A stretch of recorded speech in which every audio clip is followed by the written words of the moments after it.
Hey, welcome back with Candid Talk with Lexee Love and Valentina versus Valentino. How are you guys this week? Wonderful. You doing well? Yeah. Did anything exciting happen with you this week? No, y'all, I'm pretty boring. So You're pretty boring. yeah, I'm pretty boring. Oh my gosh, girl! No, you are not. She's definitely not boring. Yeah, I'm being humble. You're being sarcastic, humble. You're I being guess. sarcastic, humble. Yeah. All of the above. I don't want to tell y'all my business. Oh, you got business, though. Right. Well, for me, I'm gonna go ahead and tell you my business. With the being an actor or whatever, Yeah. we do a lot of auditions, a lot. Right. And a lot of times we don't get callbacks. But this past week, I got quite a few callbacks. I had 2 projects that I did. One was a featured film. I was a store owner. Okay. And they'll be having a red carpet premiere next month, the end of next month, which the producer was like, this is what we're doing, blah, blah, blah, blah. I was like, okay, just make sure you let me know. Right. My second, my second red carpet premiere. Right. And then I was in a music video. Okay. A guy that is here in Atlanta named Bertel. And it was a Prince vibe Yeah. video. So he, it was a lot of fun. I met a Yeah. lot of fun people. I met another producer, the lady that had cast me, and she's into music. She's also a comedian as well. Oh wow. Yeah. We might have to go see some of her stuff. Yeah, what's so funny is that I met a comedian when I did the radio host, Yeah. and when we talked about Chris Rock. He's friends with her. So that's Oh, how wow. small of a world it is. Right. Because I was like, we were exchanging Instagram pages.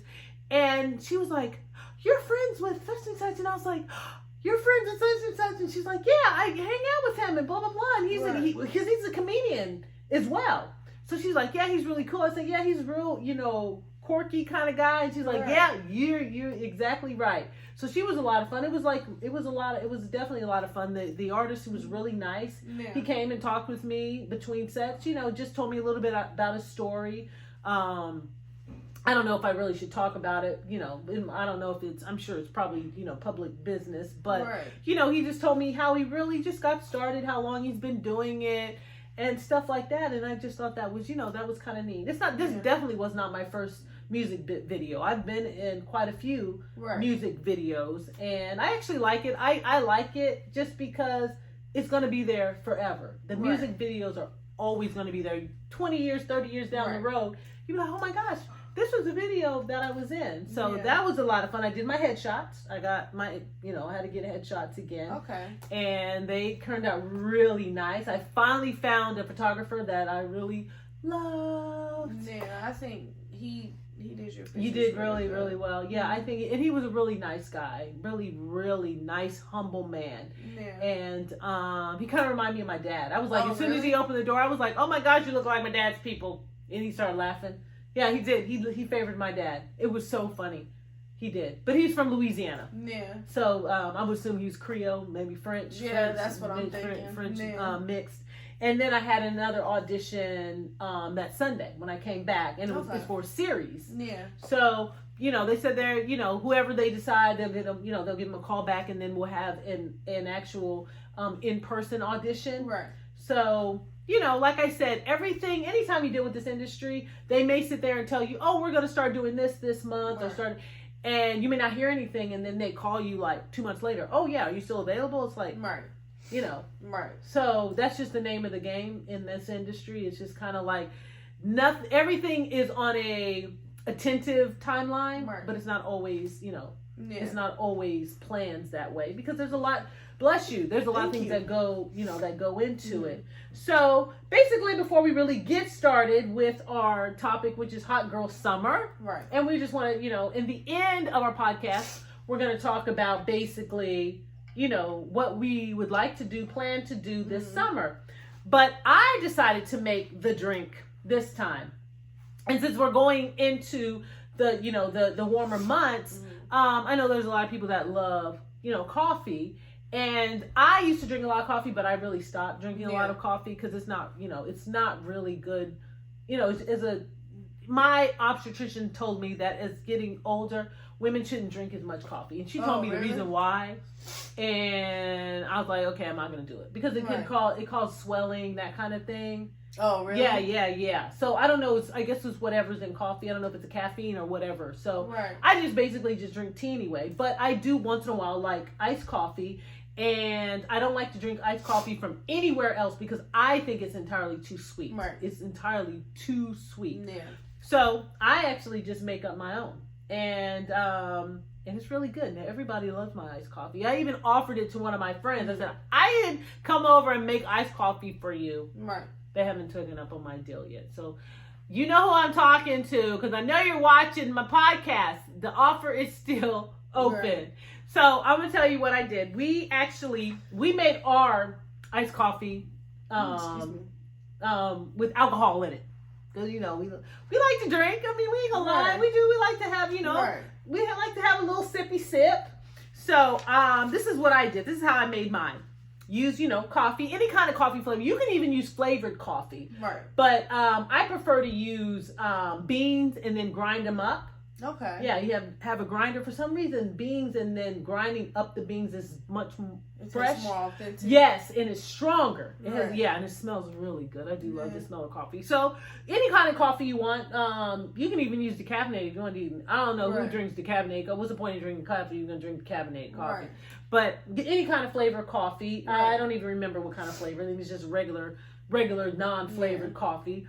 And I do like darker roast per se than medium or light roast. I do like my coffee dark. Okay. So this is dark coffee, and we use Bailey's, which is alcoholic liqueur. Mm-hmm. And they have different flavors, but we got the original. What kind of flavors did you see when you went to the liquor store? So it was a red velvet cake. Yum. And a strawberries and cream. Mm-hmm. I love red velvet. So next time I was thinking about that, but I know we wanted to keep it, or the original. Simple. Yeah. So just remember, because my birthday's coming up, they have a place in Noonan, a bundt cake place, and they sell red velvet bundt cakes. Because I go in there sometimes. Yeah. And I asked the lady, I said, "Is you guys' red velvet cake good?" She's like, "It's the moist. It's the best seller, and it's moist." I said, "Don't lie to me." I said, "Because every time I get a red velvet cake, it's dry, right? And I be mad." She's like, "I promise you, you're not going to be disappointed." I said, "Okay." I said, "My birthday's coming up, so we'll see. We will see." So we use Bailey, and then I put ground ginger in mine. I use ground cinnamon. Vanilla extract. You only need 1 tablespoon or 2 tablespoons, depending on how many ounces, 8 ounces, 16 ounces, because you don't need to use a lot of vanilla extract because it's you just don't need to use a lot. Yeah. And then I use Hershey's. It's called Hershey's Simple 5. It's the liquid Hershey, but it is the more organic type where they only use 5 ingredients. Because I think in the regular Hershey chocolate liquid one, they got all this stuff in there, but the Simple 5, they only have 5 ingredients, and that's the one that I always get. Okay. And so I put some of that in there. Agave, which is better than sugar because a diabetic can use agave, and you only have to use less. So meaning that if a recipe asks for 1 cup of sugar, agave, you only need to use 1/2 cup of sugar, and it doesn't mess with your blood levels or anything. That's why it's great for diabetics. And then coffee creamer. Any kind of coffee creamer. You can use flavored, non-flavored. We use French vanilla. Mm-hmm. So we put French vanilla in there and then ice and whip it up in the bullet. That's what I had. And it was really pretty. But we didn't put whipped cream in our tumbler. We just put on here to make it look really pretty. Right. But we put in our tumbler, which we actually help supports our podcast. And we sell it on wealthcity.shop. And these tumblers are actually really great. They do keep your drink cold, and it does keep it hot as well. I use these. I put tea in it, and my tea was hot literally all day. Right. It took me about 3 hours before I could start drinking it. That's how hot it kept it. Like, it started getting a little bit cooler for me to drink it. But yeah, these things, I did not realize how great these are. It's definitely worth it. And it is the Japanese art. And I just think it was different. I like it. I want something different, not just, Right. the same old thing. So if you like Japanese art, if you like skulls, and these are really a cute item to purchase. And I hope that you will support us in that aspect. So we're going to go ahead. We're going to start with, it's kind of, I don't know if it's kind of relationship, topic that we're going to have, but it's really based on, because like I said, I watch a lot of male podcasts because I like to get information about how a man thinks when they want to be involved with a woman in a serious relationship, or why they don't want to be involved in a serious relationship, or they do want to be in a serious relationship but they can't seem to find that right person. So I watch that. That's what helps me a lot of times write our content, is because I just want to see what men are really thinking about, because I'm not going to watch a female's podcast because we kind of all think the same. Right. And that's, that's not helping me. So I enjoy it. But I was, I haven't really seen a podcast that really talked about parent-children relationships. Right.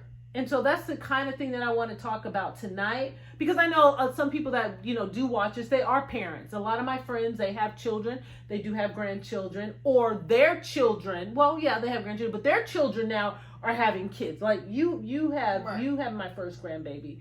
And so I just think it's nice to really see the difference between me being a parent to you as a child, and then me being a parent to you as an adult. You being an adult.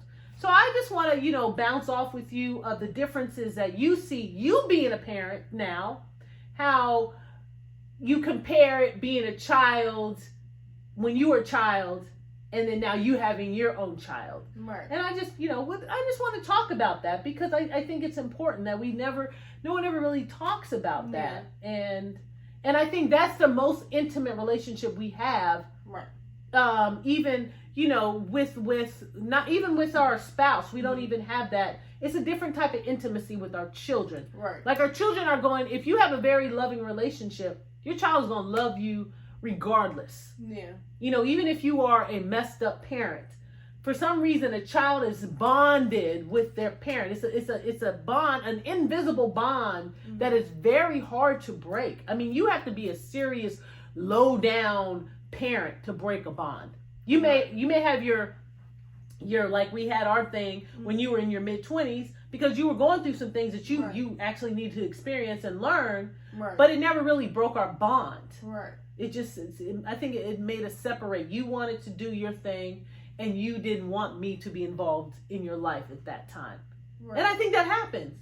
I think that happens in any parent-child relationship eventually, especially when they want to experience things that they really don't want their parent to know what's going on, or the choices that they're making, and they know my parents are not going to like this, or they're not going to accept it, or they're going to look at me different.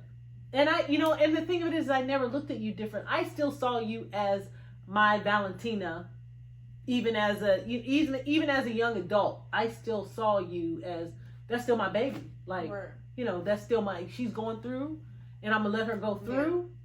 But when she's ready to come back, I'm gonna be there with open arms, and I was, because I even, like I said, I was there. I was there for you when you didn't think I was there for you.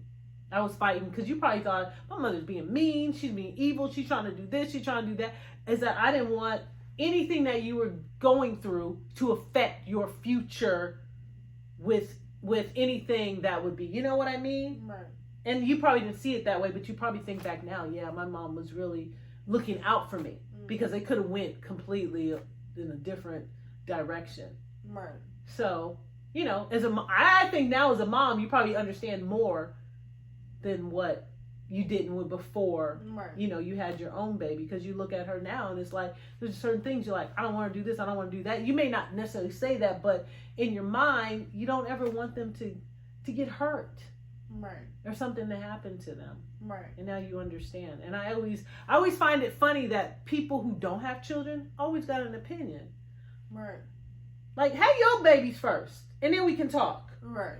Because I'm just like, I get that you may have your Dr. Spock, your intel or your information, but when it's your own child, or when it's your flesh and blood, and you're actually experiencing it, it's a totally different experience because you're going to do things that you didn't think you were going to do. Right.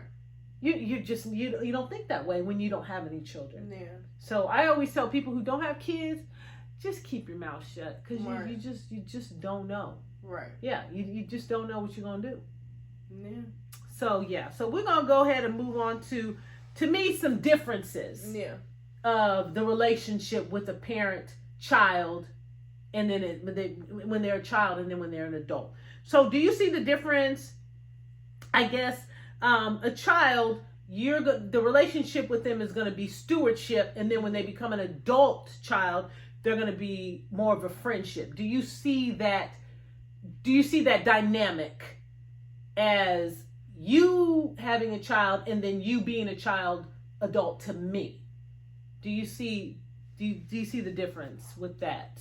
Being a stewardship over Jillian right now, and then having friendship relationship with me, and I'm not a steward over you anymore because you're an adult now. Right. It's over. My stewardship is complete. Yeah.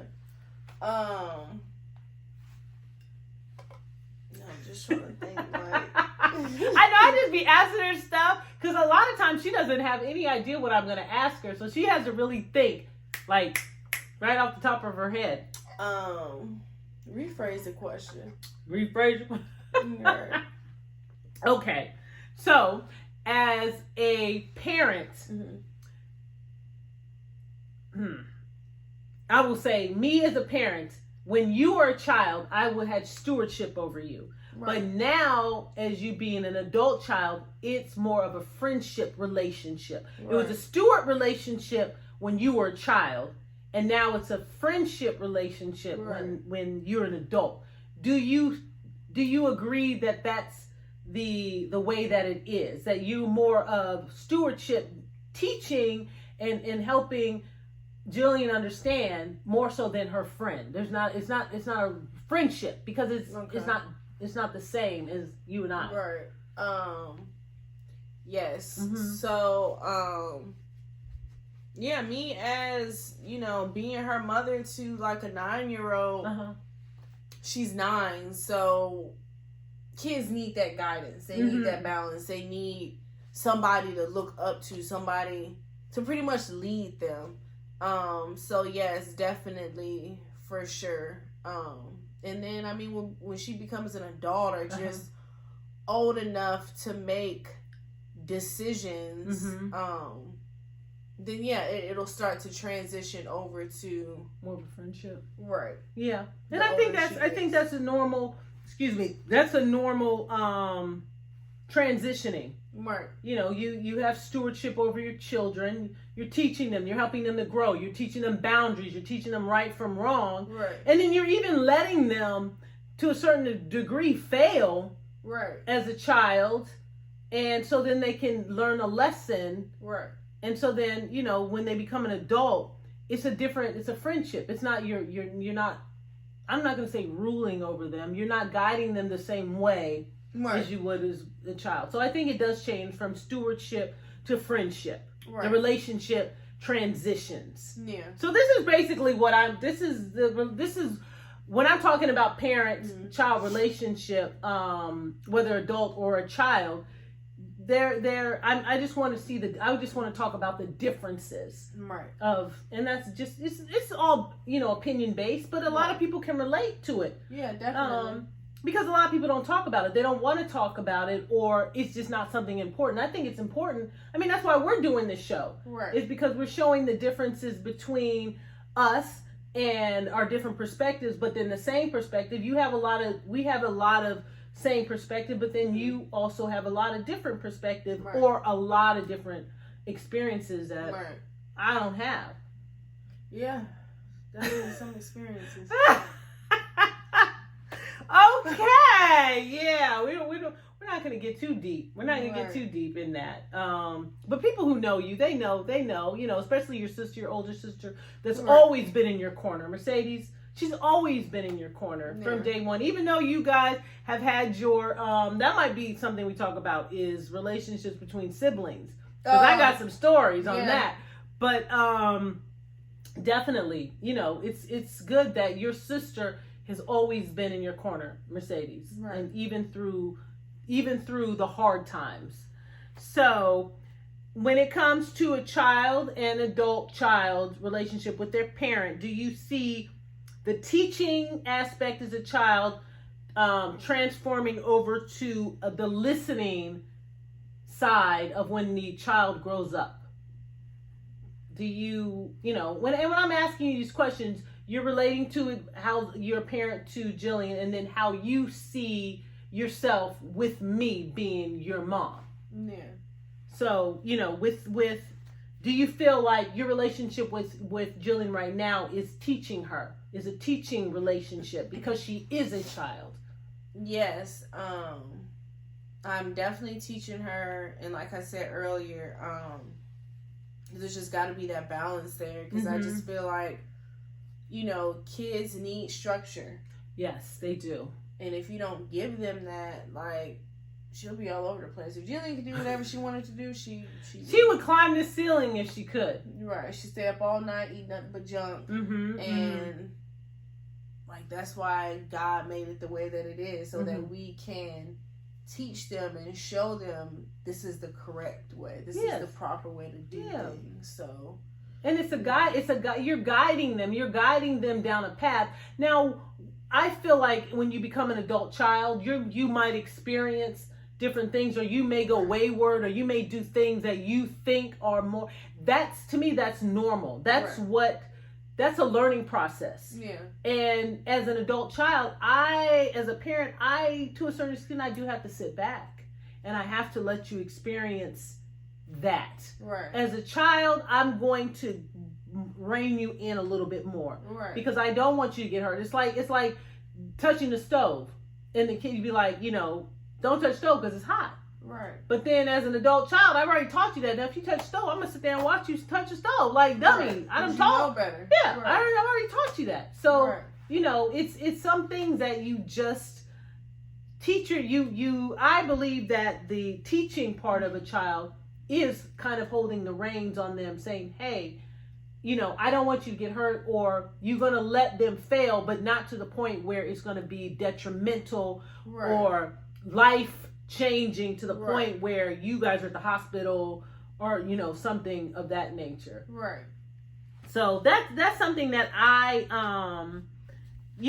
I learned as a child as well, that my mom was even though my mom, it took her longer to let go of the reins, she still wanted to be like the boss in my life, even in my 20s, and that we would fight about that all the time.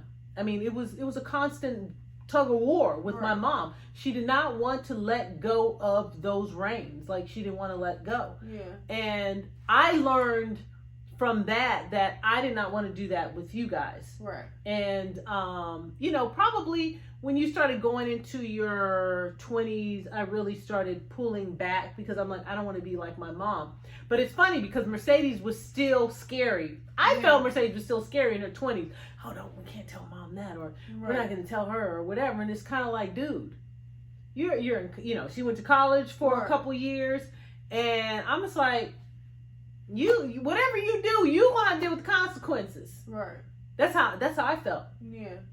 Because I taught you as much as I could teach you. Right. So now you just gonna have to learn. Yeah. So that, to me, that's the difference between the two. And then a relationship between a child, and then a relationship between an adult child. Discipline the adult child when you're a parent, and then the learning when the child grows up and is an adult. So do you see the transitioning from being in the relationship parent, disciplining the child, and then you as an adult child, the parent, you're learning from each other? Right. Do you see the change in the relationship?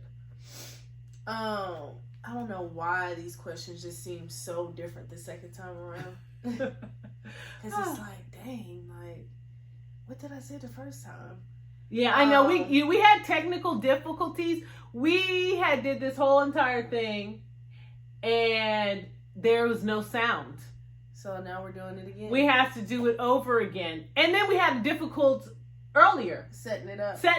The camera wouldn't act right. It's like, for some reason, our fourth show, it's like, we don't want you to do the fourth show.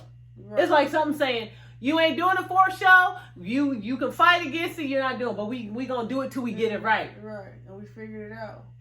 Well, you figured it out. Well, no, I mean, the mics that we were using, they were working fine, and then this time we used them and they weren't acting right, so. I think it's because you tried to do something with your phone. I tried to change it with the camera. I don't know, but let's move on, because I'm trying to not be so stressed about it. Yeah. I just know the volume better be on this time. Right. I'm sure it is. So, yeah. So, as a relationship with your child, do you see the transitioning from being the disciplinary into the learning phase of the relationship when they become an adult? Yes. Mm-hmm. So... So do you do, okay, I mean, is it important for you to have when you have a relationship with your child, it's important to discipline them? Right, of course. Mm-hmm. Okay, now I remember, because I had to rethink about what I said. So, yes, Jillian really doesn't get disciplined like that. Mm-hmm. Because she listens. She does. Mm-hmm. She, like, used to tell me all the time, mm-hmm. you have 4 girls, so mm-hmm. you have to discipline us all differently. Yes. For me, I had to get actually disciplined. But for her, she really got to piss me off. Mm-hmm. But most of the time, I'm telling you, don't do it. You're not doing this or you're not doing that. Mm-hmm. And then she'll learn. And but she doesn't, I think with Jillian, you don't have to, there's no force there. It's kind of like she doesn't like to not be able to do nothing. Like, you can sit there. She gets bored so easy. Yeah. Right. You can take stuff away from her. You can't paint. You can't draw. You can't watch TV. You can't be on your iPad. You can't be on your phone. She's miserable. Right. And that works. Yeah. It's just that simple. Yeah. And some kids, you have to be a little bit more stern. Let me see. Was it with you? Okay. Mercedes? Didn't have to. All I had to do was look at her crazy. Yeah, she was scary. She was a little scary girl. Scary. She didn't want to be disciplined, and she was a tattletale because she did not want to get in trouble. Right. You was a different story. Like, the timeout didn't work. The stand in the corner didn't work. Taking her toys away didn't work. I had to literally threaten her that I will dig a hole and put you in it. Right. If you don't act right. That's basically for you. Right. Sierra, she was really easy. Sierra was always strong-headed. So it was kind of like, it wasn't, I didn't have to, when they were really little, you always do the little tap on the legs kind of thing when they're doing stuff. That's enough. But Sierra was really good. And Jada was actually really good. They were all really good. I didn't have to discipline them the same way that probably my brothers had to get disciplined. And when every once in a while I had to get disciplined when I was I had a mouth on me with my mom. Right. And she slapped me a few times. And that was enough. I think that's the thing about Mercedes. She had a smart mouth. I think probably out of all of us. Because I just remember that always being a thing for her. Yeah, she always had something to say, but she would say it with me. She would kind of say it undercurrent. Now, what she said with you, I don't know. Right. But if she would say something, I'd be like, "What'd you say?" "Oh, nothing." Right. Yeah. That's what I thought you said. I know, huh? I was one of them mamas, huh? I like that sometimes, honey. I'll be driving in the car and y'all be in the back. Yeah. And I just whoop. The car would stop, and then it'd be all. Remember the what? End of the world. Remember, because you and your sister were steps. So what? No, you guys were steps, but you were still 1 grade behind her. So she was like in 12th grade, you were in the 10th grade. Right. And remember that she was a senior, and you were. I don't know. You guys were arguing. I guess coming back from the bus stop. I remember what you guys would come back from the bus stop, and I was in the room, typing or whatever, and you were walking up the steps. And you called your sister a B. Yeah. I don't remember why you called her. I think I flew out that room so fast. I said, if you ever call your sister B and I hear about it, you're gonna be picking yourself up off the floor. I don't think you ever called your sister a B ever. Well, I never heard you call her a B after that ever. No, and I haven't. No. Yeah, I don't know what you guys were arguing about, but you did. She had something serious, cause yeah, like even to this day, like I don't know, I just don't use that word very fluently. It's just kind of one of those things. Like even if I'm just joking around, like I don't know, I just don't like it. Yeah, it's kind of. I mean, unless I'm mad at somebody that I don't know. Then it's because it's degrading to me. It's a degrading word. I'm use it when it's really necessary. Yeah, it's degrading. Really I'm not a female dog, so why are you calling me that? Exactly. Yeah, and so I'm the exact same way. I only use that if I'm dealing with somebody that's so irate. Yeah, and you really better be that person that I'm calling you. Mm-hmm. Yep. So when you have a relationship with a child, you're teaching them love. Right. And then as an adult parent child relationship, I feel that the child adult is it's an equal loving exchange. Yeah.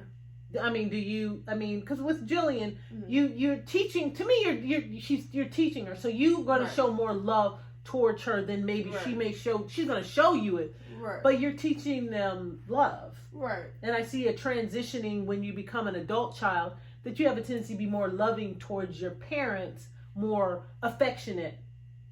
I think, because I was a lot more affectionate with my mom and my dad as I became an adult, because I understood a lot of, the reason why they did what they did. Right. So I do see a difference. I don't know if you do as well. Well, I guess I can really just speak for myself, but I know that it's important, to show your kids. It's so important to show your kids that love when they're young. And just like you said, with us, you used to love on us a lot. And I know you say about me that I really wasn't that super affectionate. No, you weren't. But in Jillian's the complete opposite. Even now, because I remember you got on me one time, she want to cuddle, just cuddle with her. So it's something that I don't know what it is. I just feel like I'm affectionate with her, but not as much as maybe she would like. Yeah. Or I think, because that for me growing up, my mother wasn't affectionate with me at all. And I would always say, when I have my own children, I'm going to be affectionate. I'm going to verbally tell them that I love them. I'm going to hug them. I'm going to show. And I remember that's how I was with you guys. Yeah. When I would come home, I'd give you a hug, show you love, give you guys goodnight kisses before you went to bed, that kind of thing. I always was affectionate because I needed that as a child. Right. And I think it's because my parents grew up in a time when it wasn't done to them. Right. So they only did what they knew. Right. And so I made a conscious decision. I was going to be lovey-dovey to my kids. And I was that way with Sierra and Jada as well. Very lovey-dovey with them when they were little and growing up. And as a teenagers now, I still do it, but they're kind of more they're just not that hands-on, honestly. No. And maybe they'll grow out of it. I don't know what it is, but it's just affection to them is just kind of weird. It's why are you hugging me, or why are you, But they loved it when they were in elementary school. They loved it even when they were in middle school. Yeah. I would go. I was a a room mom. Whatever, room mother or whatever. Right. And Sierra would be so happy to see me. My mom is here. She's in 5th grade, and she was the best student. She had to be the best student out the whole class. That was her. Right. She was a high achiever. Yeah. And that's my mom and blah, blah, blah. Now, man, I couldn't even put my foot in the high school without them be oh my gosh, why is she even here? Right. And it just hurt you. It hurt you a little bit. Because it's dang, are you embarrassed? Right. They don't need me anymore. Yeah, that's how I felt. That's how I feel sometimes. Like, y'all don't need me anymore. Right. But I don't think Mercedes will ever outgrow that. Mercedes always needs me. As a matter of fact, before we started this earlier, she said she had texted me. Now she's in Africa. Yeah. It's probably 3 a.m. there. Right. She's texting me, about the situation that happened with her. And she's like, I'm really sad about it. And I'm just supposed to drop everything and deal with. And I think Mercedes is always going to be that way. She's always going to need me. And I think that makes me feel good to a certain degree, that even though she is in her 30s now, that she still needs her mom. Right. And so I think everyone has that one child. Right. She's definitely a mommy's girl for sure. Yeah, she is. She definitely is. But what do you think about child relationship with the parent, they depending on you, and then when you become an adult and you have a parent relationship, that you have more independence with the relationship? How do you see the transitioning from dependency to independent? Yeah. Honestly, no matter how old you get, I feel like you're always going to need your parents. Mm-hmm. And your parents are always going to want to do things for you just because, they're like, you're always going to be their baby. Mm-hmm. But definitely when she becomes an adult and starts working and start having, responsibilities, different priorities like that, then you're going to hope that even though you're still going to do things for them, you're still going to be there, but you still want them to be independent. You still want them to handle their business. So that definitely should be a transition. Like, me and Mercedes never worked in high school, but Sierra and Jada work. So I feel like since they do have, it's like the complete opposite. I know. But I feel like, hopefully since they kind of started early, that it'll be a little bit different for them. I don't know why he didn't let you guys work in school. You know what I think what it was that my mother was very adamant about me working. When I was in high school, I I worked, like I said, I started working when we lived on, I was a military brat. So my first real job, besides babysitting, I actually worked at the commissary. They had a 2-lane commissary. Yeah. And the lady, my mother was friends with the lady who hired the cashiers and any of the workers that worked in the commissary, the stalkers or whatever. Yeah. And a lot of them were civilians. They weren't military. They were civilian, military wives or whatever. And she was like, well, the baggers only get tips. They don't work hourly. Right. So she's like, if you want to work, I'm in 5th grade. Yeah, I was in 5th grade. I was so excited. And that's how I learned how to pack groceries really well at a young age. By doing that. Because at that time they had brown paper bags. Right. And I learned how to pack the separate the stuff. I'm pretty sure 5th grade can't do that now. I don't know. Right. But yeah, that was my first real job outside of just babysitting. And after I got them tips, I would get like $30, $40. I thought it was big time. Yeah, that's 5th grader. That's a lot of money. That is. You know what? And I wish I was smarter. I wish I had my mom was more disciplined with me and said, we're going to open you a bank account. We're going to put that money in there. Just because you're working doesn't mean there's no reason for you to spend it. There is no reason for you to spend it. What are you going to spend it on? You're in 5th grade. Right. I wish that they had that discipline, and I'm glad that Sierra and Jada have been, their father did that for them. Right. So they actually have a savings account and they actually put money in there. Right. And so I'm glad on that aspect that. Because it's important. Like, yeah. It's our responsibility as parents to make sure that you prepare your kids for the real world. Yeah. And it's a learning process because maybe my parents weren't taught that and they lived from, probably at that time. I'm sure my dad wasn't making a lot of money. He's in the 80s. Even in the military, you weren't making a lot of, they don't make the same, they made different money than they do now. Right. And it wasn't a lot of money, so it was pretty much paycheck to paycheck. So they probably didn't know any better. Like I said, you live and you learn. Right, exactly. And so, that's something that, you can teach your daughter. Right. Because I think Jillian has a savings account as well. Yeah. And so it's important because when she does turn 18, it's going to be nice for her to have that nest egg. Exactly. You know, even if it's just for school, or even if it's for her to get a new car. Right, or an apartment or whatever. Yeah. Something that will help her start her life and she doesn't have to borrow. Right.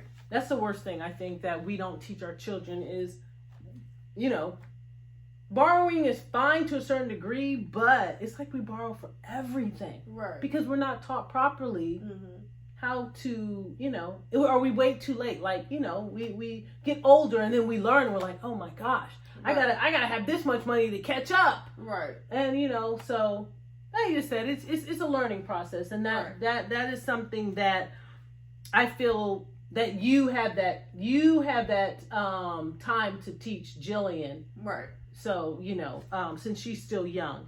So, moving on, do you think that a parent-child relationship is more rebellious, and then as they transition over to an adult child, that they become more grateful?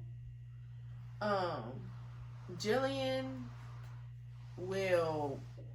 I think she will be more grateful as she becomes an adult. Okay. Because she can appreciate me being a single mom and all the sacrifices that I have made for her. Now it's just kind of like, okay, well, I'm 9. I know mom's just going to give me whatever I want, you know, and that's half the time. That's how it is. But, yeah, she's not going to appreciate it now, but she will. Okay. Yeah. And I think that even as a child, a parent-child relationship, there is a form of rebellious there. Like, I don't want to listen to mom. Whether you tell her or not, I'm not listening to her. You kind of want to go against the grain. Because I know that I did with my mom a little bit. Right. You know, it was kind of a tug. Because I was the only girl. I had just brothers. Yeah. And so I didn't have any sisters. And any friends that I did have, I learned to be on my own. I learned to play with my own self. I had my Barbie dolls and I would, you know, play with them because my brothers after they started getting a certain age, they didn't want to play with me anymore. They wanted to go play with their guy friends. Right. And so anytime that I had female friends, they had a brother or they were a single child. Right. I never was friends with girls that had sisters. Right. There was always a butting of heads. Yeah. So I just learned to be kind of I think I was more rebellious as a teenager than I was as a little girl. I do remember my dad got mad at me. We lived in California. I grew up majority in California. And I don't remember what I did. My dad got mad at me. And I told him, I said, well, I don't want to live with you anymore. So my mom she was so upset. She just sat there. And my dad said, well, then just leave. Get out of the house. And I remember leaving. I didn't take anything, no clothes, nothing. I just left. And then I'm sitting on the curb. And I was like, I don't got nowhere to go. Right. And then I guess my mom was mad at my dad and was, you know, talking or whatever. And then my dad ended up coming to find me and he was sitting on the curb. And I just remember, I don't remember the conversation, but I just remember that I think that a child and parent relationship, a lot of time there is rebellion there. And as you become an adult child, you become more grateful because your parent is getting older and you start seeing that, you know, now I understand why you did that. And you become more grateful. So I think the relationship does change when you become an adult child. Yeah. So, with an adult child, with a parent and a child, do you feel that they are more selfish and then they transition over as an adult child to be more giving? Jillian now is very giving. Okay, so she's giving with us, with me. But she's like any other child. Like, she has her moments where she just wants stuff, you know, to herself. So I know she can be. I feel like the thing I noticed with her the most is that she can be selfish with her friends. Okay.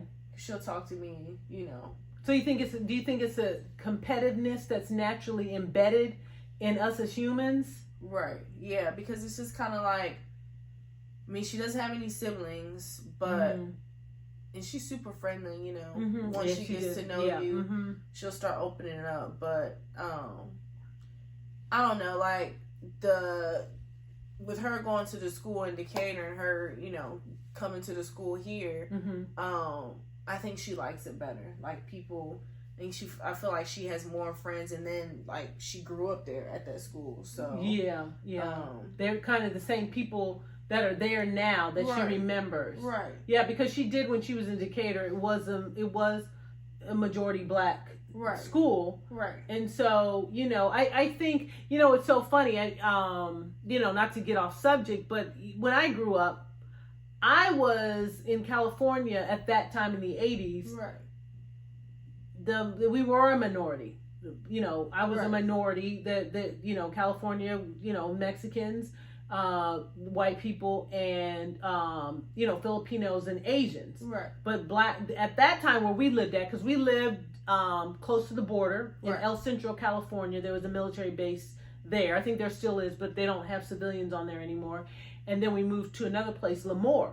But when I was in El Centro, there was only 2 black females in my grade. It was me and another girl, and we butted heads. And I don't. Yeah, we're the only black females, and in our grade, and I don't understand why we butt heads. Why we butted heads? Because we like the same friends. Right. So if the friend would like to hang out with me, she would be jealous, and she would be mad at me, and not the person that liked me better than her. Right.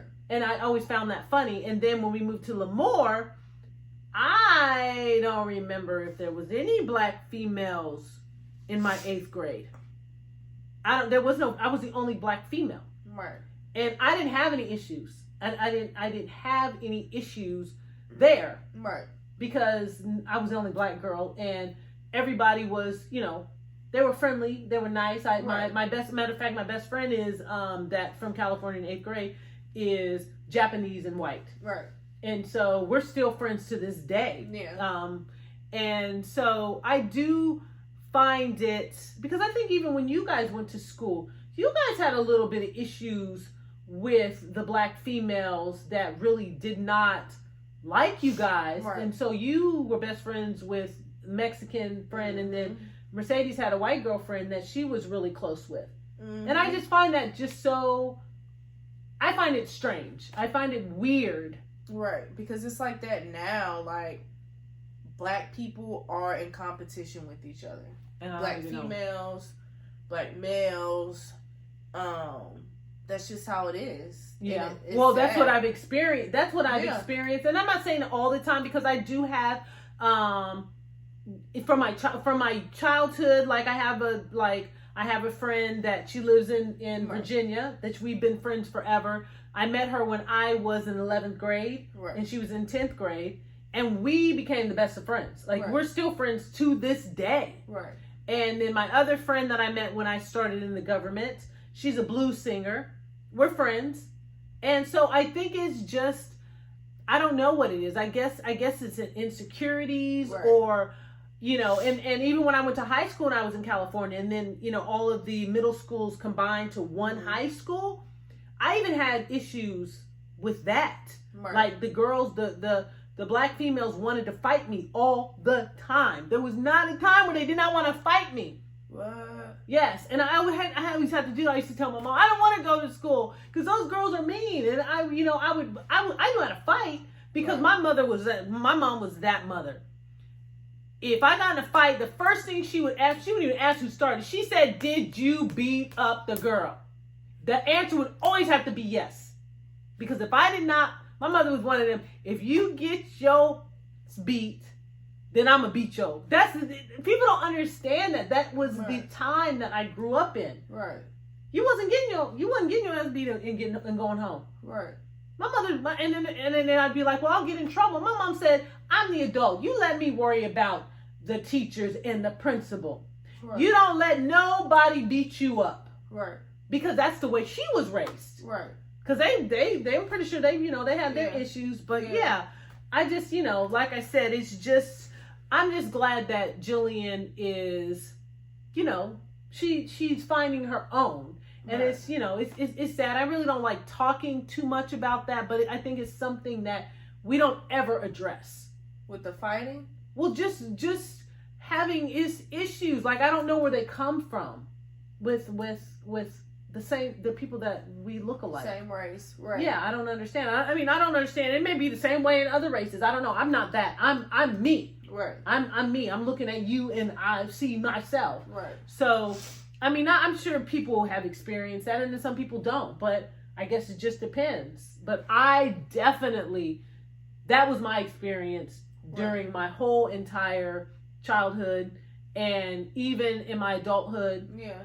And even so now, I deal with it now. Right. Like, I'm the sweetest person, nicest person. If I don't like you, I don't like you. But I'm not gonna just be, treat you ugly or be shysty to you or, because we're all different. We're all different. We all have great qualities. Right. So, but what do you think about parent-child relationship when it comes to being secretive and then transitioning to an adult child? Do you think they're more forthcoming, or do you think it's reversed? So I'm teaching Jillian to pretty much tell me everything. Mm-hmm. It's important, I make every decision for her. She doesn't have any business. Now, when you become an adult, then that's a little bit different. She thinks she does have business, because I think she sold that to me. Don't be talking to me because I got business. Right, exactly. It's what like, business? Girl, bye. Right. You got a job. Right. That I don't know about. You got a car. You got a car note. What? You paying rent? What kind of business you got? Because I need to know. You're right, exactly. She kills me with that when she does that. When she want to be sassy, she got business. It's that new generation, I tell you. But she's considered, I think she's alpha something. I think they've started over. Yeah. After Gen Z, it's alpha something. Yeah, don't ask me because I don't know. I don't keep up with I do remember. I do remember that it's different now. They're not Gen Zs anymore. Right. She's not in the Gen Z. She's in the alpha something. Yeah. So yeah, I'm telling you, it's like we can start it over. Right. It's like something in the Kool-Aid. So yeah, when you start over, anyway, this is, so you think it's turned around. She's more forthcoming as a child in having a relationship with you than you think that when she becomes an adult, she's going to be more secretive in a relationship with you. You think that? Not super secretive, but I don't know if I want to know everything. Yeah, you don't. I think you and Mercedes dropped a bomb on me probably a few years ago about some stuff that you guys did when y'all were teenagers. And I know Mercedes told me, I don't even remember half the stuff. But I'm like, what did Mercedes do? There was some stuff that she did, and she told me about it. And I think you were involved in it too, but we would have to have that conversation with her because I don't remember. Right. And I was like, really? And I was like, but she definitely was a tattletale. She told on you all the time. Yeah. Even when you were in high school, she was like, as soon as you would leave the house, she would be like, Valentina is going to go do this and this and this. I remember that. And I called you on the phone once you got to that girl's house. And I said, I'm going to need you to bring your butt back home. And you was like, why? Because this, and this. You didn't tell me this, and this. And you was mad. You came back home, and I said, make sure that girl stay at her house. She can't come over here no more. Right. Yeah, that was, I don't even want to talk about that situation, but I think that situation right there taught me a lot about who I was. Because. Really? Yeah, because, I went to bat for you. Because I was just like, where did this person come from? Like, it was like the devil came out of hell and said, you talking about my senior year? Yes, I'm here and I'm going to make your life a living hell. Because I think that really made me understand a lot of things.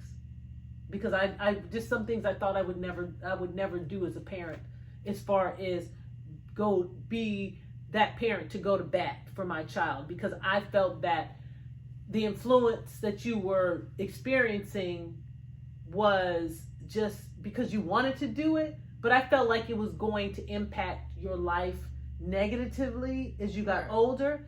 And then even the person that you were dealing with, I mean, you did say that she ended up going to jail for a little while and different things like that. So, you know, that was a whole hot mess.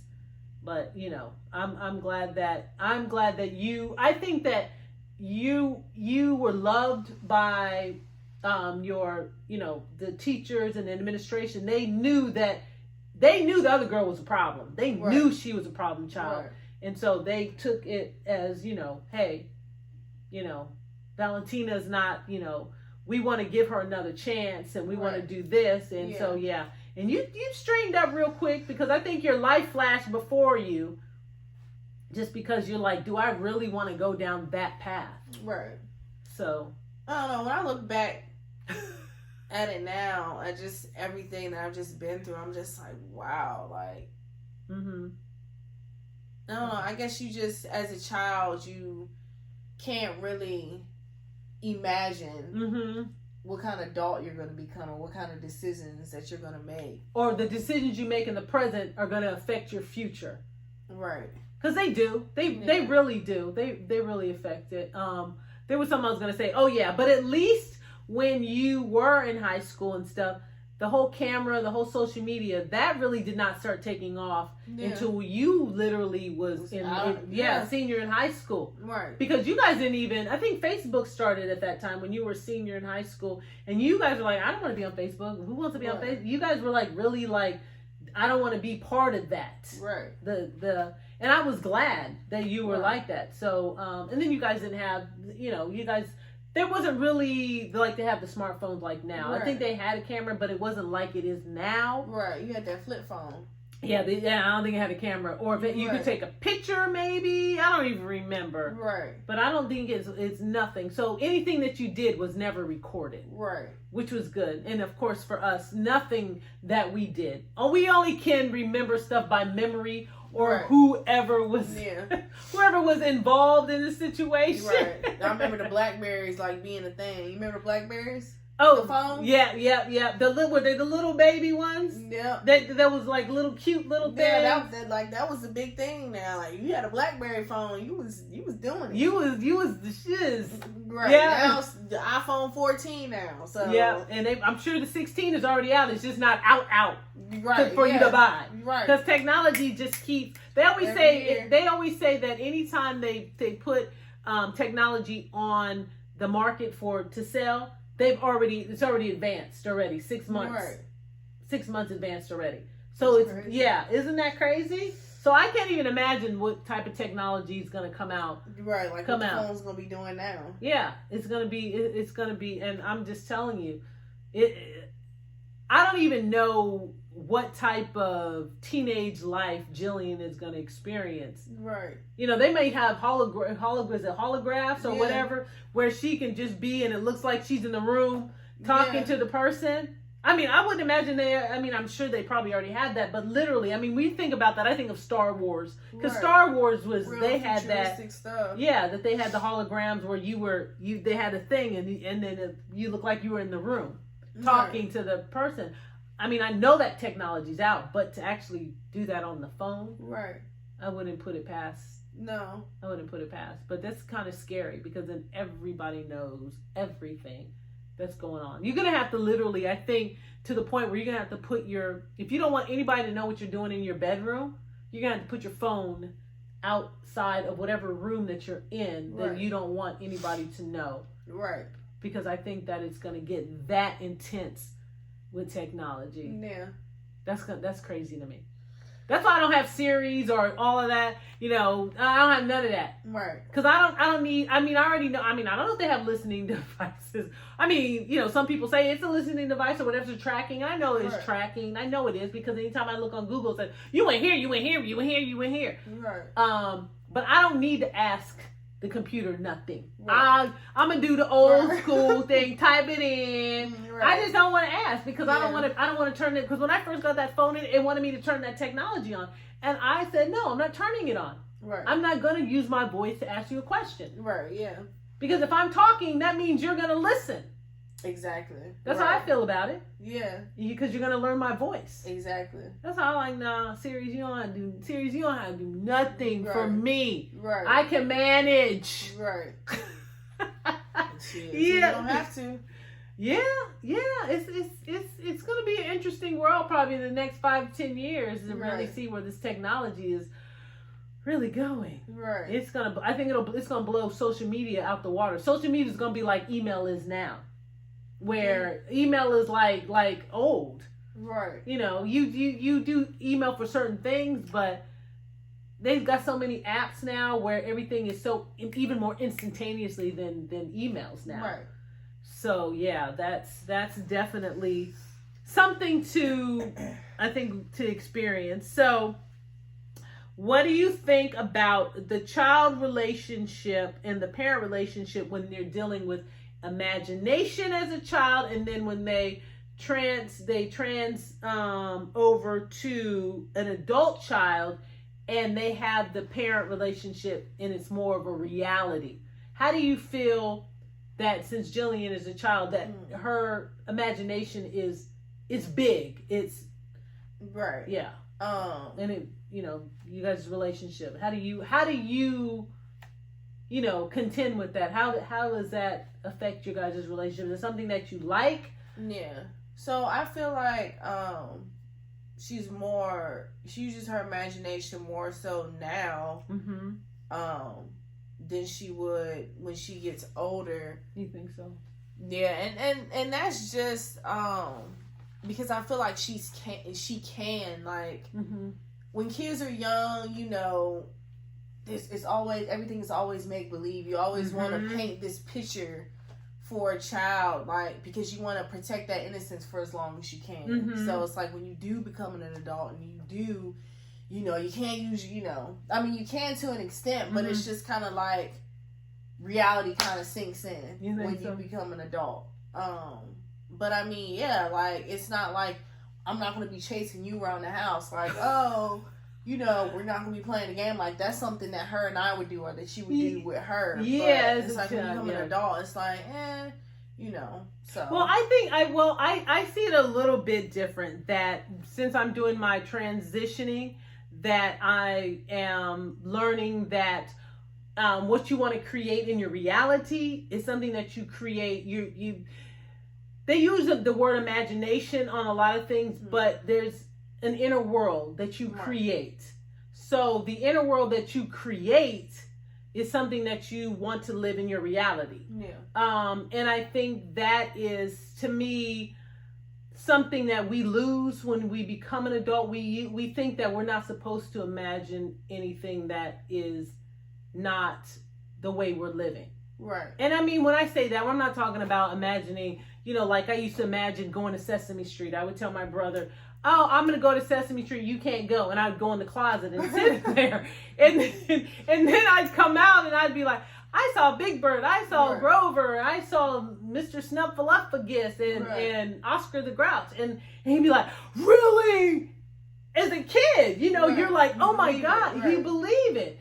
And I think that we lose that. And I think that it's something that we should have. I mean, especially if you have an intimate relationship with somebody, not with your child, but an intimate sexual relationship. I think imagination makes the relationship fun. Yeah. I like role playing. I that is something that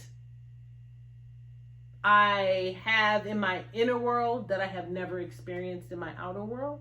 Oh, wow. That I like role playing. I like dressing up, to have the costumes. Right. If my partner comes home, I want to be in a costume to be somebody different. I want to give him an experience that he ain't going to want to look at no other female ever. Right. Ever. Yeah. That's just me. But that's what I want. Like, I want to be with someone who will play your game. Yeah. And be somebody different every single time. I like costumes. I want to get a chest and buy different adult costumes. Yeah. And be a different character every single time he comes home. Yeah. And keep it spicy. Right. I think not to get off the subject of the parent-child, but I think a lot of times a relationship gets boring because you're doing the same thing. Right.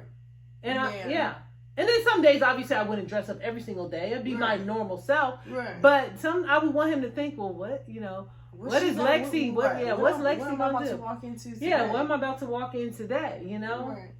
And I think that would be fun. And it's not always has to end up having an intimate connection. Right. It's just more of a foreplay, and then back to reality again. Right. So to me, that's my imagination. That I think that imagination should go into your adulthood. It just changes. Right. As you mature, your imagination should mature as well. Right. I mean, I don't know. No, I like that. You like that? Yeah. I know. I just be thinking. I mean, you have no idea of the stuff that I think about as an adult. Right. Things that I want to do with somebody that I never had that experience with. Right. Yeah, I want to do that. So I mean, I just think as an adult parent child relationship that the reality does, you're not going to do the same thing. Like, hey, mommy, let's go on a trip around the world on our magic carpet. I mean, that's not going to happen. But it's got to be appropriate. Yeah. Or it does change. It does change. But as a parent with the child, the relationship, you're always going to want them to be imaginative. You always want them to have fantasy. You kind of want them to be that way. Encourage it, right? You much encourage it, because I did read that a lot of times when children who have bigger imaginations and they go into their teenage years and they still have that imagination, young adults and they still have an imagination, they're more successful than a child who looks at their reality and said, this is all I'm ever going to be in life, because my life sucks. I live here. My mom and dad are poor. I go to the worst schools in the world. I got to wear the same clothes over and then they just focused on that reality. Right. And then they become an adult and they still live that same way. Yeah. And I think that's where the imagination, for me, I believe, just from reading and studying and transitioning myself, that your reality does not have to be your reality. Right. And I think that's where the imagination for the kid, especially if the kid is living in poverty or is living in situations that they don't like, they imagine living like something else. Right. So like I said, I'm learning a lot with this transitioning stuff. I really am. And it's changed my mindset for the better. Right. And I actually like it. It brings out a different confidence of you, and you get to the point where you don't care about how people think or feel about you, because anytime that you are that way, you become limitless. Right. Meaning that you feel like I can conquer anything, even if it may not be enough conquered today. Right. I know eventually it's gonna happen. Yeah. So I definitely like that. But we can move on. That's basically all I want to talk about. People don't really talk about child-parent relationships and that kind of thing. How important it is. Right, it plays a big role for sure. It does, especially moving on to other relationships outside of your family. Is that whatever kind of relationship you had with your parents is going to reflect how you have relationships with people outside. I mean, that's my personal opinion. I don't know if anybody else agrees, but that's totally fact. And I can speak for everybody, because I don't know, for some reason, like I have a soft heart or a big heart for people, and a lot of people who just kind of like make shitty decisions or whatever the case may be, 9 times out of 10 look at their background, ask, okay, well, how was your childhood? And it's normally not good. So I think that your children are a reflection of you. Yeah, that's the bottom line. Or if they consciously make a conscious decision to change, you have to consciously make a decision to not be that way. if you did not like the way you were raised or the circumstances you were raised in. Right. Because as an adult, you can change. As a kid, you don't have that much power. Right. But as an adult, you have a lot more power, and you got to just make the choice. Hey, I don't want to be that way. I don't want to live that way. That's a process. Even like how you were saying, you're not only are you going through a transition right now with your career, your acting, all the stuff that you're doing, but you're also going through a spiritual transition. But that took time. Yes. Oh my God. It took time. Like it's like going to a job. I feel like for you, but it works if you take the time, if you give yourself a chance to allow it to happen. But you've got to want it. You definitely have to make that, because you're your only. I always say you're your only worst enemy. Right. You're not competing with anybody else but yourself. Right. Don't be afraid. I used to be kind of leery and afraid to speak up with things that I felt like I wanted for myself from somebody else. Now, all I do is I speak up for myself. I say, hey, this is what I'm offering, or this is what I want, or why I can't be included, whatever. Worst thing they can say is no, or they can ignore me. And if they ignore me, then okay, it's not for me, or I'm going to find somebody who's going to say yes to me. Right. And that's the confidence that you learn as you transition as well. The confidence level starts going up. Your vibration starts going up. You start attracting those type of people. Right. Because your mindset is changing. Yeah. Because if you're a negative person, or you're always thinking you're down or whatever, or things don't ever go right, guess what kind of people you're going to attract? You're going to attract those type of people. Like, you're always going to be by yourself, because don't nobody want to be bothered. Like, it's like you just having a negative outlook is not doing anything for you. It's actually hindering everything. Yeah, it definitely is. And then you're going to attract other people that are negative. Yeah. And then you get mad because they're negative. It's just a vicious cycle. Yeah. So you have to, if you decide that, hey, I want to level up, I want to do this. We've talked about, I think that with Jamal. Yeah. He's saying that, you are going to hang out with people how you want to be, or they've leveled up. Or like I say, you start networking. You start meeting people that are on a higher level than you, that can give you the opportunity, that see your talent. And like when I did this music video this last Saturday. This is past weekend. Yeah, Saturday. And I mean, I had no idea the young lady that cast us. She is also an artist herself, a musical artist. She writes her own stuff. She actually her music is on Spotify. Okay. In, I don't know if it's 12 different countries, something. I don't even remember. I read her biography, and she's also a stand-up comic. Yeah. And I'm just like, wow, this is crazy. And to see her, you wouldn't even know. Like, that's why I say you can never judge people by the outer appearance. Right. Because, I mean, it was funny because I didn't know she was serious or what. Right. But she's very witty. She's very, very, very, she's got her one-liners like on point or whatever. And she's like, the way she does her comedy is that she does it in a way where it's kind of like, you just like, you listen and then you start laughing. It's a very, I don't even know how I would like even describe it. Reaction type thing? But it's almost like she makes you think, and then you like, aha. That is really funny. Yeah, it is. Yeah, it is. And then she was doing that to us on set. Right. And so, are you being serious? Yeah. But then you think about it, it's like, oh, that is funny. Right. That's funny. And so she was, like I said, she was really cool. And the artist that we were doing the video, he was really cool. He sat in between when they were setting up. He came over and sat and talked to me. He told me a little bit about his story and how he got started.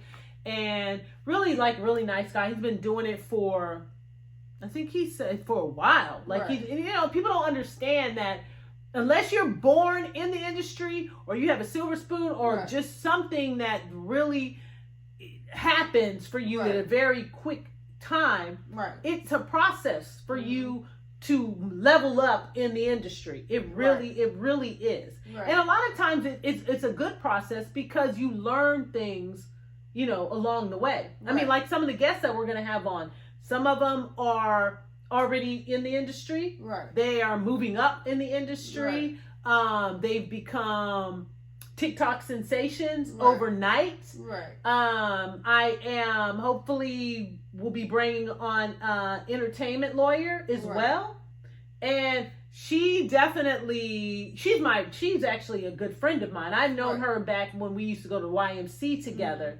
and yeah, YMC. yeah, YMCA. You remember? But yeah, she used to be my Zumba instructor.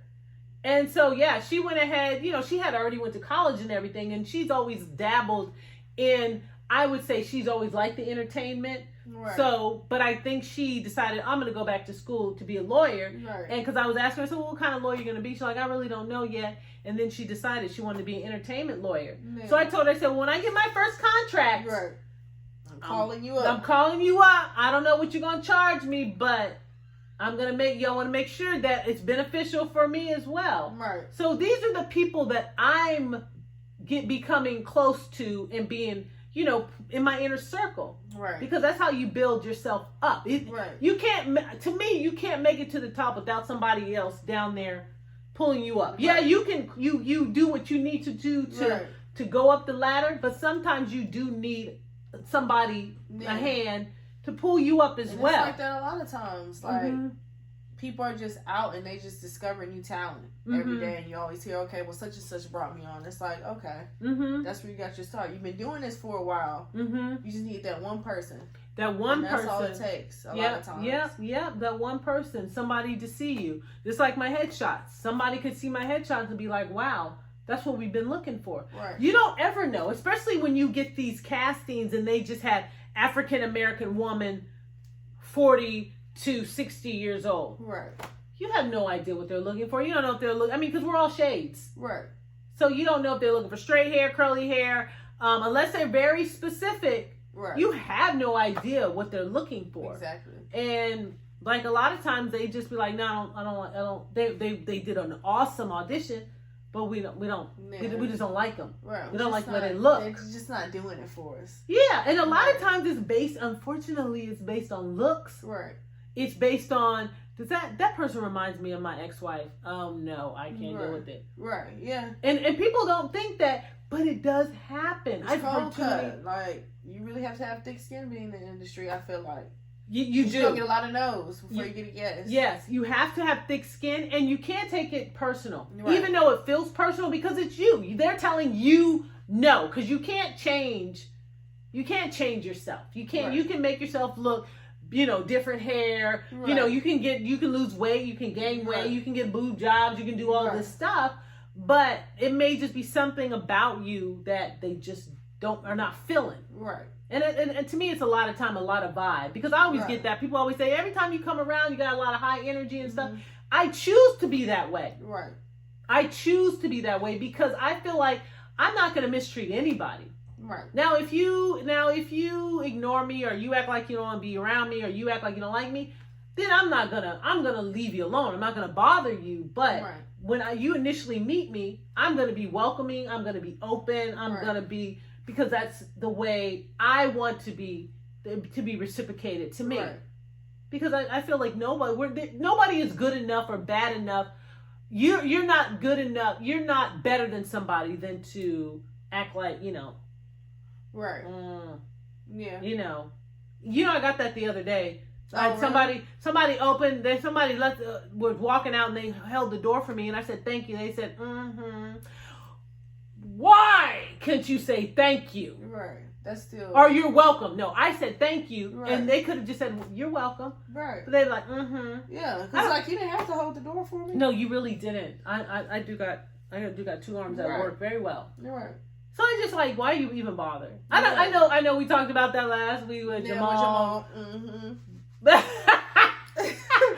you go with the Right. I think I've been saying that this whole time, but yeah. You know what I mean? Right. It's like, if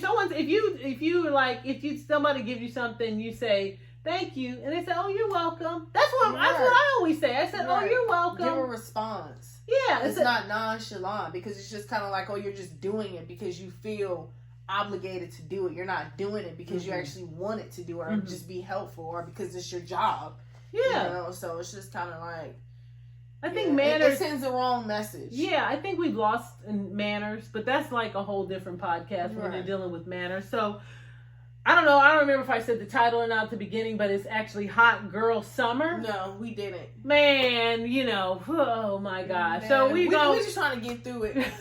We're trying to get through it. Well, yeah, because, you know, like I said, we had a lot of technical, it's like it just the forces did not want to be with us tonight. So Hot Girl Summer is the title of the podcast. Right. And Valentina was supposed to, you know, we're deciding what we want to do going into the summer. Yeah, because you mentioned your birthday is coming up in July. Sierra's in June. Mercedes is supposed to be coming here in July. And then, you know, school will be out. Yeah. So that's not going to be a conflict. But cruise definitely is something that, you know, I've mentioned to y'all. And then with us, you know, finally getting our passports, it's like I definitely want to do something where we can leave and go to another country, and just experience that. And I think I think it's so important. I was having a conversation with one of my friends. We also work together, but just how, you know, is Black people as a whole, like we always hear about how people go out and do different things, go to different countries, or we always talk about how, you know, oh, I don't have the money for it. But it's like, if you really want it, then it's like, you got to set stuff to the side. Yeah. Don't let that be an excuse of why, you know. You can go buy them, you go buy them Jordans. Right. You go buy them Louis Vuitton bags. Right. You go buy that Prada. Right. Exactly. That stuff that resale is low. Exactly. Yeah. Like you can't keep that forever. Like these are memories, especially when you have kids. Like so, you planning on a family cruise, not a single cruise. So the girls would be going and Jillian would be going. Right. Okay. So they can really just like experience it. I've never been on a cruise before, so I went back in 2017. It was, like I said, it's a lot of fun. Right. I would definitely suggest to get the drink package, because you're going to be on the boat and you're going to want to drink and to have fun and, you know, meet a lot of different people. And the girls, you know, like I said, they have a lot of things. You would have to find a cruise that would incorporate a lot of things for them, especially during the daytime. Right. Because, I mean, I think you have to, most of the time you have to be at least 18 to go into, you know, the club area that they have. It's not necessarily they card. Right. But I think you at least have to be 18 to actually go in there. Because when you get a drink pass, they put a thing on your wrist. You had that the whole time you're there. Oh, really? So you don't have to show no ID. You don't have to show anything. They just look at the wrist and they say, oh, they got a drink pass and they're of age. Right. So the 18-year-olds don't have it. Right. I don't really know, because I can remember when I was on there in 2017, there was these Australian kids that were on there, and I think in Australia the age of 8 you can drink at the age of 18. Yeah. And so they were like, you know, I think they were saying, no, you can't drink or whatever. And I don't remember if they let them drink when we got in international waters, because you're able to gamble when you get in international waters. Oh, really?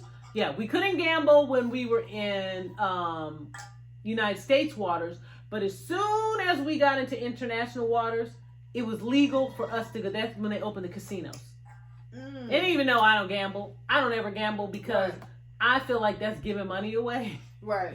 And I lose every time, so I don't even bother to gamble. Right. I need to find me somebody who can win all the time. Just all the time. They can just look at the slot machine or the tables and they're winning. There's some people that are like that can just win, and it's like, and then they have this method, and I'm just like, I tried your method, it don't work.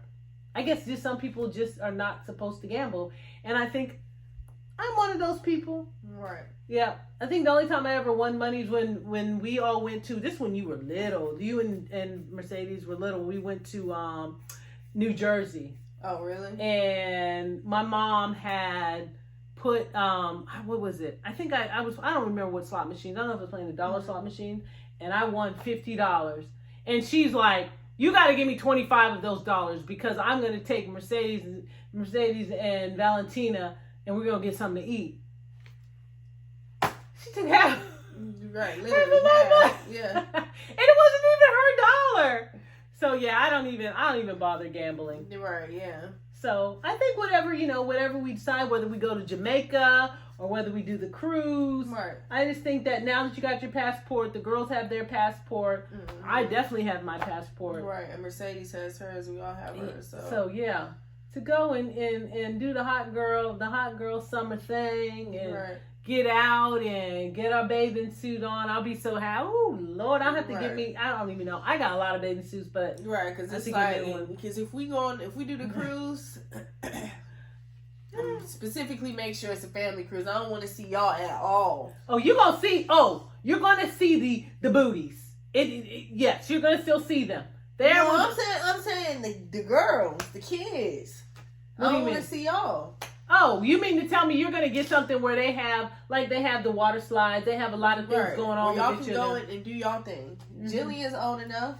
Yeah. Well, they have things for her, and then I think if you do research and stuff, they do have, if you need a nanny or somebody to take care, they have that service as well. Right. Where somebody watches, your kid. I'm real funny. It's like, I feel like I'm in the middle of the ocean.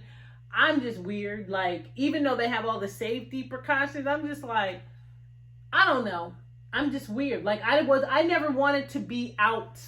The only time I was outside is when I was at the pool, because the pool is in the middle of the ship. But like, I didn't like to walk out in the outside of the ship, because I just think about that. They have it high enough where you can't, but you've heard stories where people have, I don't know if they climbing up and they jumping. I don't know what they doing, but I'm just like, it freaks you out. It freaks me out. Like, I don't want to be on the outskirts of the boat. Like, I just don't. I want to be inside and down where all the entertainment is, where the different bars and the different clubs, and even the middle of the boat where the pools and stuff are. So you don't really like the view too much. You don't really care too much. If I see the view, it's going to be in my room. Right. I want to be, get one in a room I want to get one that's underwater. Right. I want to get one where it has either a window, or even if it's a balcony type room. Right. I know that I can open it and look at it from inside the room. Right. But I don't want to go. I just don't know. And I think it's because my dad being in the Navy, he was on the ship a lot, and he would always tell the stories that guys would fall over, different things. They didn't have the same probably security stuff around the boat. But yeah, I just think about that. You're in the middle of the freaking ocean, and then what? Yeah. I think there's more stuff down there than I wouldn't be scared of the sharks. And it's like, who's gonna know? You fall off this big ass boat. They don't know. They don't know. You're just kind of gone. Yeah, you are, because I don't even think they do I don't even know if they do a count every single day. They must have some way of doing it. Right.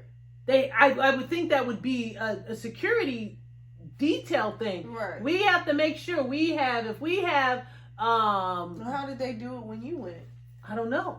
I don't know how they count. I don't know how they count every single day. I don't remember them doing it. I don't remember them doing it. I'm sure they do have it where you can count. Did you got off the boat, right? And you go to an island? Yeah, we were. Yeah, it was. What is it? The Bahamas? I think it was the Bahamas. Oh, okay. I mean, they count you when you get off, but I'm just saying, every single night, do they do a manifest? Is there some way they do I'm sure there is. Right. There has to be. Right. They just don't share it with y'all. They just don't share it with us. They would know that, okay, we had 500 people. Now there's 498. Where's the other 2 people? Right. I'm sure they do. But do you know what the best part is the evening dinner? Oh, really? Yeah, because you get a lot of times. Well, it's a buffet type thing, right? I mean, you do, but they have it where you can like kind of dress nice, and it's kind of elegant, and they have like a menu, and you can pick off anything, and you can eat as much as you want. Like, if you want to eat every single thing on the menu, they have the servers that serve you specifically, and they dress in nice white or whatever, depend on what kind of cruise you go on, which cruise you go on. And they just bring out, if you want to eat all the appetizers, you can eat all the appetizers. You want to eat all the entree, you can eat all the entree. If you want every single dessert on that menu, they will bring it to you. So is the food included? Yeah, the food is included. Yeah, it's included in the. It's the drinks that aren't. Okay. Yeah. So you can eat as much as you want. Yeah, you can eat as much as you want. So you're going to gain, depending on how far along you go, you're going to gain probably weight. You're going to gain weight because you're going to eat. Because it's so much. It's so much food, and the food is good. Yeah. And then a lot of times they don't have the same menu at the you know, and you have to, I think you had to make like a reservation. Right. It wasn't just open, like you have to make sure you have a reservation to go to it. And then there was some places where you had to pay extra. Right. It depending, but the boat itself had a dining area that was kind of upscale, that, you know, you would dress kind of nice, right, and you go in there. They used to, when my parents used to go on the cruise, they used to dress really nice. Like they were going to like an evening event. Like my dad sometimes wore a tuxedo, and my mom, they had pictures and stuff. So yeah, and you'd make, you know, your reservation, and you would go, but that would be included. A lot of times people didn't do that, but you definitely would want to experience that. And I did have, I mean, I wanted every single thing, whether I ate all of it, I wanted to have everything. Right, at least to be able to try it. Yeah, it was like, I want that entree, and may bring it, I may have a couple spoons, and then I don't want it no more. Right. Because I was trying all of them. Right. Just a couple, and then I was good. No, because like, why not? Yeah, so that'll be fun. Yeah. For the girls especially, and just to experience something different. Hopefully we either go to Jamaica or I definitely want to go to Caribbean. I think the Caribbean. Nice. Yeah. Well, there's different Caribbeans. I just don't know. They call it. There's different ones. You can even go to Mexico if you choose to go. I think you can go to Puerto Rico. Yeah. But Puerto Rico, you don't have to, since that's territory of America. I don't think you have to have a passport now to go to Puerto Rico. You can go there. So yeah, there's a lot of different options. Yeah. So I know Mercedes said she don't want to go to Mexico because I guess some girls got kidnapped recently or something. Yeah, Mexico's always iffy. I mean, I think it's always iffy. You think so? Yeah, it's always iffy. I'm not. I mean, I lived close enough to Mexico growing up. It doesn't. I mean, I wasn't by the water, but it's not important. You know, it's not a big deal to me to go. But I definitely look forward to our guests next week. Mm-hmm. That's gonna be fun. Yeah, that's fun. That's a TikTok sensation. Yeah, he's definitely that. Definitely got over 1 million followers on his page. So yeah, I think he's gonna be a lot of fun. I think he's gonna bring the smoke. Right, he better. No, he ain't gonna be no better. He gonna bring the smoke. He probably gonna have us like, I won't even be able to even ask him any questions because he gonna have me laughing the whole time. Right. Like literally. Yeah. And we got a special drink for him as well. Right. We're not gonna tell you what it is. Right. But yeah, he already knows what it is. Yeah, so. He already know, and it probably is right up his alley. He probably like. Right. Right. Exactly. Like, oh, I can't wait. Yep. So I guess we'll go ahead and do our going out party music. We are glad that you tuned in to Candid Talk with Lexee Love and Valentina versus Valentino.